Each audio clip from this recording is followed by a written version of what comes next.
दुसरीकडे राहुल गांधींची भारत जोडो न्याय यात्रा आज महाराष्ट्रामध्ये येणार आहे आणि या यात्रेचा नाशिक जिल्ह्यातला आजचा शेवटचा म्हणजे दुसरा दिवस आहे।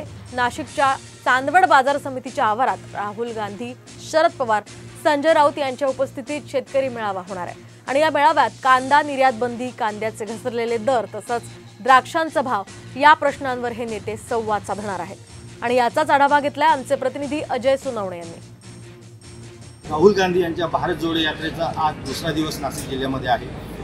नाशिक जिल्ह्यामध्ये त्यांचा मुक्काम सौंदाणे येथे होता, त्यानंतर ते आता चांदवडमध्ये येणार आहे। चांदवडला आज शेतकरी त्यांच्या उपस्थितीमध्ये शेतकरी मेळावा होतो। या मेळाव्यासाठी शरद पवार, संजय राऊत ही नेते मंडळी या ठिकाणी येणार आहे। आपण बघू शकतो की मी आता चांदवडच्या या बाजार समितीच्या आवारामध्ये आहे।